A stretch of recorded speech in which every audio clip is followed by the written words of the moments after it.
Estamos viviendo en la edad de piedra. Y no les hablo desde un proyector de documentales antiguos, con imágenes granuladas de un pasado remoto. Les hablo desde el corazón de Lima, Perú, en pleno siglo XXI. Una Lima que se desangra en la oscuridad, una urbe de 10 millones de almas que aprende a sobrevivir con hasta 18 horas diarias sin energía eléctrica. Piensen en eso por un momento. No es una anécdota, es la nueva normalidad.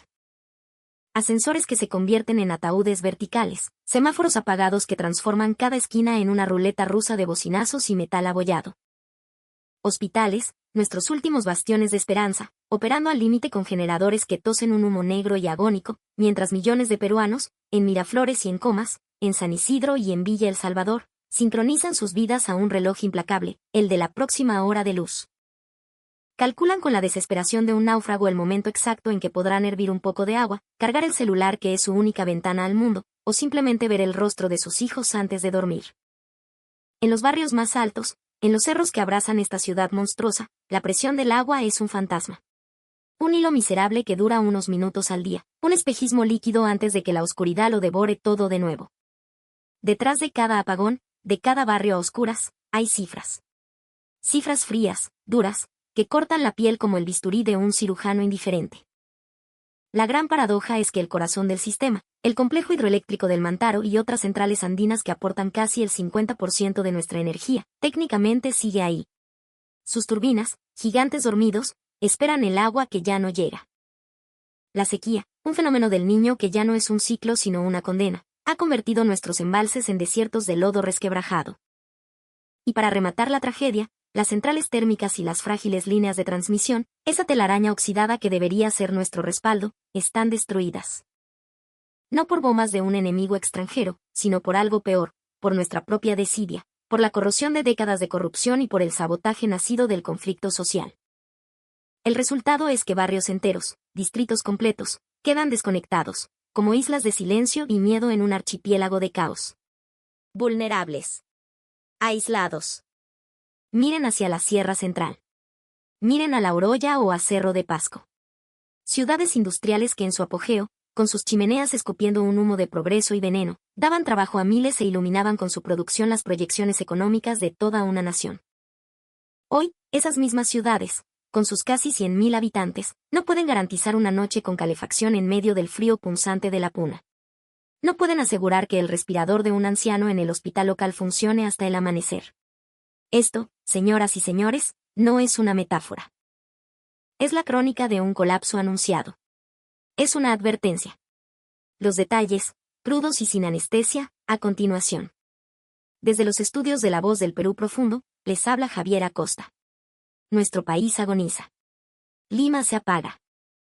Las imágenes que nos llegan, las que logran escapar del cerco informativo de la autocomplacencia, muestran una capital que alguna vez presumió de modernidad, de ser una vitrina del milagro latinoamericano, y que ahora se desliza, hora a hora, hacia una suerte de edad de piedra posmoderna. Edificios enteros en San Borja o Jesús María, antes colmenas de luz y actividad, son ahora siluetas fantasmales contra un cielo anaranjado por la contaminación. Ascensores muertos en sus pozos, calles sin semáforos donde impera la ley del más audaz, y gente, nuestra gente, calculando cada minuto de luz como si fuera la última gota de agua en el desierto. Mientras los discursos oficiales en Palacio de Gobierno nos prometen victoria contra la crisis, nos hablan de resiliencia y de esfuerzos titánicos, la vida cotidiana de millones se ha reducido a un acto de supervivencia primitiva.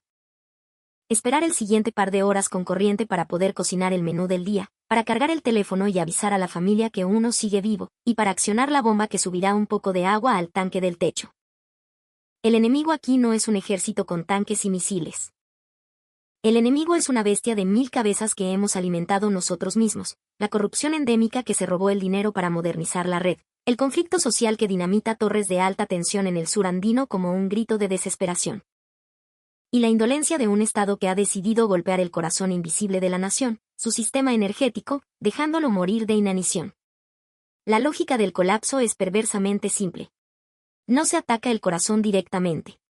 Las grandes hidroeléctricas, como he dicho, siguen ahí, monumentos a una ingeniería de otra época, pero inútiles sin agua. El golpe metódico, la estocada final, se ha dado en las centrales térmicas de respaldo y en las subestaciones. Son ellas las que daban flexibilidad al sistema, las que permitían responder a los picos de demanda. Esa combinación nos deja atrapados en una trampa perfecta. Represas que no pueden generar por la sequía y plantas de respaldo que ya no existen o que están aisladas por el sabotaje. Tuve la oportunidad de conversar con el ingeniero Ricardo Valdivia, un veterano de Electroperú, un hombre de esos que tiene el mapa de cada cable y cada transformador del país grabado en la memoria. Me lo explicó con una crudeza que hiela la sangre, con ese dejo de resignación y furia contenida de quien ha visto venir el desastre por años. Javier, esto no es un accidente, es el resultado de un cáncer que hizo metástasis, me dijo mientras apuraba un café en un local del centro de Lima iluminado por la luz mortecina de un generador. Mira, una hidroeléctrica no está diseñada para prenderse y apagarse como un foco. Necesita un flujo constante. Suministra la energía de base. Pero el consumo en una ciudad como Lima tiene picos brutales. El pico de la mañana, cuando todo el mundo se ducha, prende la cafetera. Se va a la chamba. Y el pico de la noche, cuando regresan, prenden la tele para ver la novela o el noticiero, las luces de toda la casa. En ese momento, necesitas una capacidad extra, un empujón que antes te daban las térmicas. Pero ahora, esa capacidad ya no existe. El sistema, que es como un abuelito con asma al que le pides que corra una maratón, simplemente se ahoga. Y para que no colapse todo, tienes que empezar a cortar. ¿Y por dónde cortas primero? Por los que menos protestan. Por los que no tienen voz. No es un accidente, repito. Es la consecuencia directa de una campaña sistemática de abandono y de la ceguera social. El efecto en la calle, en la vida de la gente, es brutal. El ingeniero Valdivia recoge lo que le cuentan sus antiguos colegas, sus amigos en los conos de Lima. No es una oscuridad total de película apocalíptica, no todavía. Pero son 16, 17, a veces hasta 18 horas al día sin electricidad.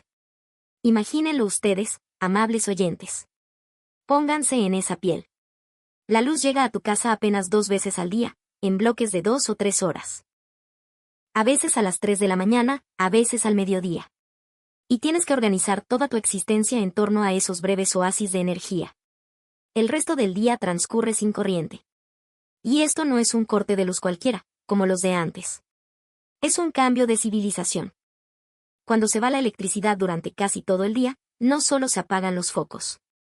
Es una reacción en cadena que nos devuelve a la barbarie. El Internet se cae o funciona de manera intermitente, dejándote sordo y ciego en un mundo hiperconectado. Las bombas de agua se detienen. En un edificio de Miraflores, eso significa subir 10 pisos por la escalera con baldes. En un cerro de Ate, significa que el agua simplemente no llega. Nunca. El sistema de desagües colapsa, porque también necesita bombeo. Las calles se inundan con aguas hervidas, un caldo de cultivo para el cólera y el tifus que creíamos desterrados. La calefacción central, una quimera para la mayoría, pero esencial en los hospitales, queda inutilizada. El suministro de gas, que en muchos casos también depende de bombas eléctricas, se interrumpe. En otras palabras, sentenciaba Valdivia con una mueca amarga, la ciudad se está convirtiendo en su opuesto. En una trampa mortal. Una urbe construida para depender de redes invisibles e interconectadas se revela de pronto frágil, inhabitable, casi un cascarón vacío. Y ahí, en medio de esa conversación, surgió la frase que lo sintetiza todo, la frase que debería estar en la primera plana de todos los diarios. El Perú está volviendo a la edad de piedra. No porque nos falten edificios o pistas. No. Sino porque las condiciones básicas de la vida urbana moderna, luz, agua potable, saneamiento, comunicación, calor, se están derrumbando en cadena, como un castillo de naipes. Las promesas que llueven desde el Congreso, desde el Ejecutivo, esos discursos huecos que aseguran que todo está bajo control, chocan brutalmente contra la realidad de un enchufe muerto, de un caño seco. De una refrigeradora que se convierte en un armario de comida podrida cuando la temperatura exterior supera los 30 grados. La gente ya no cree en las palabras. Cree en lo que ve, en lo que sufre. Y lo que sufre es el abandono. Y aquí viene la paradoja más dolorosa, la ironía más sangrante de nuestra historia reciente. ¿Saben qué es lo que evita un apagón total y absoluto? ¿Saben cuál es el esqueleto que a duras penas sostiene los últimos hilos de energía que nos quedan? El legado de las décadas pasadas. Esas viejas líneas de transmisión, esas subestaciones y centrales construidas en los años 70, durante el gobierno militar de Velasco, o en los 80, en plena crisis. Una infraestructura que la clase política de las últimas 3 décadas nunca modernizó, pero que, por suerte o por la solidez de su construcción, tampoco logró destruir del todo.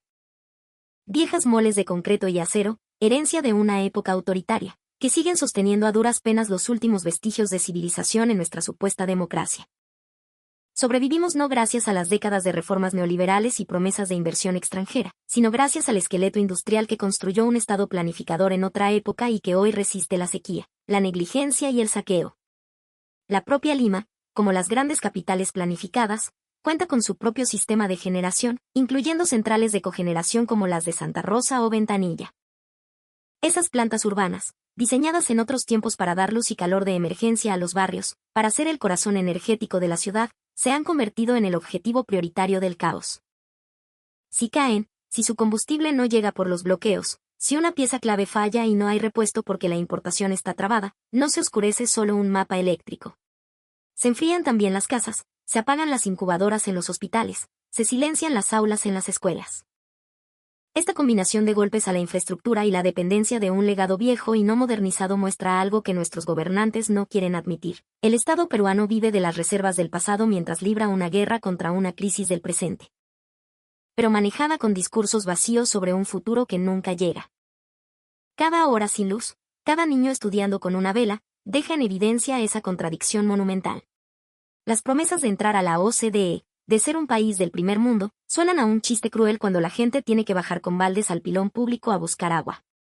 Y mientras Lima se apaga, mientras la capital se hunde en su propio laberinto de sombras, el frente de batalla real, el del abandono, avanza hacia las ciudades clave del interior del país. Uno de los ejemplos más claros y desgarradores es La Oroya, en la Sierra Central. Apenas a 175 kilómetros de Lima, pero a un siglo de distancia en términos de atención estatal. Ahí, en ese nudo estratégico de los Andes, el Estado peruano está, y esto lo reconocen las propias autoridades locales desesperadas, a un paso de perder el control total. La desintegración avanza. Y no lo dice un periodista opositor como yo. Lo admiten sus alcaldes, sus policías, sus maestros. Y eso, créanme, tiene un peso especial. Durante años, La Oroya fue una pieza clave, no de una defensa militar, sino del motor económico del país. Con su complejo metalúrgico, era el corazón de la minería de la Sierra Central. La ciudad funcionaba como un bastión industrial, protegiendo las rutas hacia Huancayo y Cerro de Pasco, dos nombres que el público asocia con riqueza mineral y con una historia de lucha sindical y contaminación. Convertida en nudo logístico y productivo, la urbe era presentada, en sus días de gloria, como un ejemplo del empuje peruano. Hoy, ese muro de contención contra el atraso tiene grietas por todos lados, y el asalto del caos, de la ilegalidad, se prepara desde todos los flancos. Los informes que me llegan, los testimonios que recojo, señalan que la minería ilegal y otras economías subterráneas se han establecido firmemente en los alrededores de la ciudad. Han tomado el control de facto de vastas zonas, cortando rutas logísticas formales, imponiendo su propia ley y preparando el asalto final al corazón de la ciudad. No se trata solo de ocupar terreno baldío, se trata de controlar los accesos, las carreteras, los caminos secundarios, las trochas. En la guerra asimétrica contra el Estado, quien controla la logística, quien controla el movimiento de personas y mercancías, controla el pulso de la batalla. Y en La Oroya, ese pulso late ya al ritmo de la informalidad y la desesperación. Un testimonio especialmente revelador me lo dio Gregorio Quispe, un antiguo dirigente sindical del complejo metalúrgico, un hombre de 70 años con las manos curtidas por el trabajo y los pulmones heridos por el humo. Lo contacté por un teléfono satelital, la única comunicación fiable que queda en su comunidad. Su voz, pausada pero firme, era la de un general que narra la caída de su fortaleza. Javier, me dijo, nos están cercando. No con tanques ni con soldados, sino con algo peor, con el hambre. Todas las entradas a la ciudad, todas las rutas de acceso por donde antes llegaban los insumos y salían nuestros minerales. Ahora están bajo la vigilancia de gente desesperada que responde a mafias. La policía no se atreve a entrar. El Estado ya no existe aquí. No solo avanzan con retroexcavadoras y mercurio, sino con una guerra silenciosa, tecnológica en su precariedad, que nos deja ciegos, paralizados y abandonados a nuestra suerte. Según estos mismos reportes, los grupos ilegales se consolidan especialmente en la periferia, en las zonas altas que rodean la ciudad. Desde allí controlan el territorio. Los combates por el control de las minas abandonadas son diarios. Cerca de Morococha, de Yauli, en la propia carretera central, hay enfrentamientos intensos entre bandas rivales por el control de posiciones clave. De acuerdo con un informe de la Defensoría del Pueblo que parece gritar en el desierto, cada uno de esos nombres marca un punto en un mapa que se va cerrando inexorablemente alrededor de la ciudad, asfixiándola.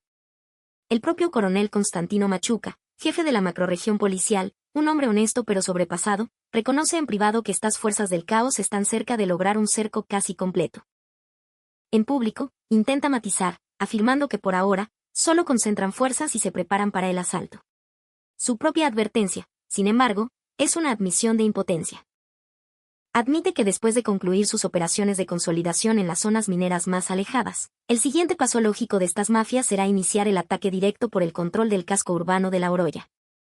Detrás de los mapas y las flechas rojas que me muestra en su oficina, hay una ciudad real, con historia, con gente de carne y hueso. Según el censo del 2001, en su último momento de esplendor relativo, La Oroya tenía cerca de 33.000 habitantes.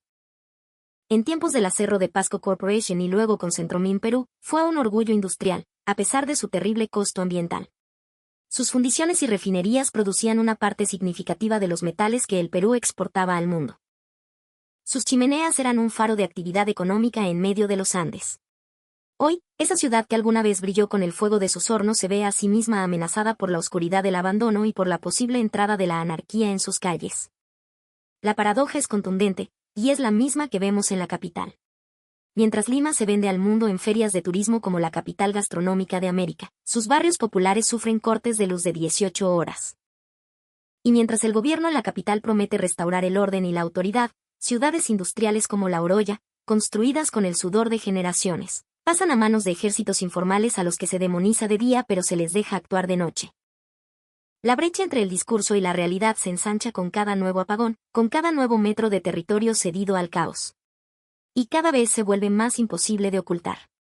Así, el país que fue el corazón del imperio incaico y el centro del virreinato español, el país de los enormes recursos minerales, se desliza hacia una edad de piedra muy particular. Con rascacielos de vidrio en San Isidro que no tienen agua ni ascensores, con redes de alcantarillado del siglo XXI que no funcionan, con una propaganda oficial que desaparece junto con la señal de televisión por cable. Y con un frente de miseria y anarquía que avanza sin piedad hacia sus nodos urbanos. El Perú no retrocede solo en el mapa del desarrollo humano. Retrocede en condiciones de vida, en estabilidad, en las certezas más básicas que definen a una sociedad civilizada. Mientras tanto, la crisis golpea allí, donde el sistema es más vulnerable, en la energía que mantiene viva la ficción de la normalidad y en los nodos logísticos que sostienen a un país que se desangra. Los enemigos de la verdad, los que se sientan en sus curules y en sus ministerios, pueden repetir sus consignas, sus cifras macroeconómicas maquilladas. Pero cuando el televisor no enciende, cuando el agua no sale del caño, cuando la posta médica del pueblo no tiene medicinas porque el camión no pudo llegar, la narrativa oficial se derrumba. Se hace polvo. ¿Quién puede prometer una luz al final del túnel? El problema, estimados oyentes, el terrible problema es que para millones de mis compatriotas, el túnel, hoy, está completamente a oscuras. Les habló Javier Acosta, para La Voz del Perú Profundo. Si quieren ser parte de esta comunidad que se niega a callar, suscríbanse a nuestro canal. Si es que quieren que les lleguen las notificaciones cada vez que sacamos a la luz una de estas verdades incómodas, activen la campanita. Si quieren apoyar nuestro periodismo independiente y sin mordazas, pueden hacerlo a través de nuestra cuenta de Yape o Plin. El enlace está en la descripción de este programa. A nombre de todo el equipo de La Voz del Perú Profundo, me despido con esta expresión en el quechua milenario de nuestros ancestros, Tupanán Chiscama, cuya traducción, hoy más necesaria que nunca, es, hasta volvernos a encontrar.